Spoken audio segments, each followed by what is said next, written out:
कटक जिला महांगा ब्लॉक मौद पंचायत स्थित मधुसूदन जगन्नाथ सरकारी उच्च विद्यालय परिसर में भेडा क्लस्टर पक्षर सीआरसीसी अक्षय कुमार साहू को अवसरकालीन संबर्धना प्रदान कर आत्माराम संस्कृत विद्यालय प्रधान शिक्षक जंगेश्वर मिश्र सभापतित्व में आयोजित उत्सव में मुख्य अतिथि बीओ चक्रधर बेहरा, मुख्य वक्ता भाव शिक्षाविद माधव चंद्र पंडा, सम्मानित अतिथि भाव सांबादिक भक्तचरण साहू, अवसर प्राप्त प्रधान शिक्षक मथुरानंद सामल, पूर्वतन बीआरसीसी चैतन्य चरण दास प्रमुख जोगदे श्री साहू एकाधारे जड़े छात्र बत्सल आदर्श शिक्षक तथा सुलेखक थिले बोली कहवा सह दीर्घ जीवन कामना करथिले।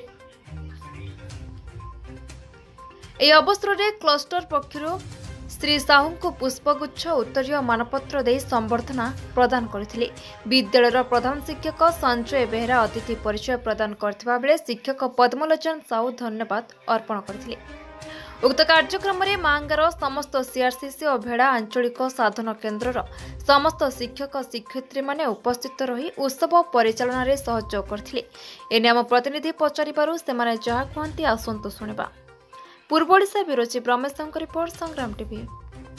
अक्षय कुमार साहू अवसर प्राप्त साधन संयोजक भेड़ा मु 33 वर्ष शिक्षकता एवं 6 वर्ष साधन संयोजक हिसाब से काम करिछि।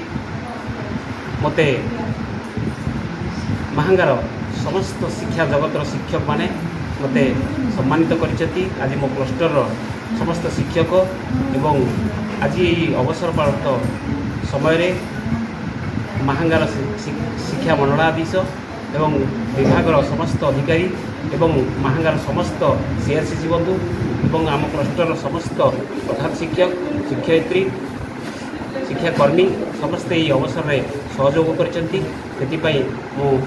निकट में कृतज्ञ एवं आशा करे मोर सारस्वत साधना तत्सहित समाज सेवा हिसाब से मु आग को निश्चित भाव में समाजर किसी कल्याण करने मु साब्यस्त करिछि एवं आज उपस्थिति समस्त परिवार दीर्घ निराम इष्टनिष्ठ स्वस्ति जीवन यापन करूँ ताही मो ईश्वर परिचय चक्रधर बेहरा मंडल शिक्षाधिकारी। आज आमर भेड़ा साधन केन्द्र संयोजक श्रीजुक्त अक्षय कुमार साहूर अवसरकालीन संबर्धना सभा अनुष्ठित होती। अवसर में समस्त अतिथि माने समस्त क्लस्टर सीआरसीसी माने शिक्षक शिक्षयित्री माने भव्य संबर्धित कर कृतज्ञता ज्ञापन कर दीर्घकाल धरी से जो सेवा प्रदान करते सेवा समस्ते आम निकट में कृतज्ञ। अवसरकालीन जीवन सुख शांति कटाई आम समस्ते ईश्वर पाखे प्रार्थना करें। हिसाब से आज कार्यक्रम समस्ते संपादित कर मोर श्री माधव चंद्र पंडा जगन्नाथ मध्य इंग्राजी विद्यालय मौदार प्राक्तन प्रधान शिक्षक। आज भेड़ा साधन केन्द्र संयोजक श्रीजुक्त अक्षय कुमार साहू आज हूँ अवसरकालीन विदाय संबर्धना सभा।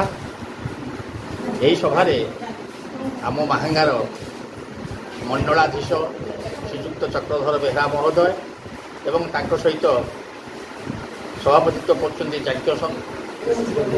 यज्ञसान मिश्र महोदय एवं अन्यान्य समस्त महांगार सीआरसीसी शिक्षक माने उपस्थित अच्छा निज वक्तव्य से श्रीजुक्त साहूकर सारस्वत साधना विषय शिक्षकता विषय सांगठनिक विषय बहुत वक्तव्य प्रदान कले एवं समस्ते मिलमिशि आमे श्रीजुक्त साहू को आज संबर्धित और सम्मानित करूँ।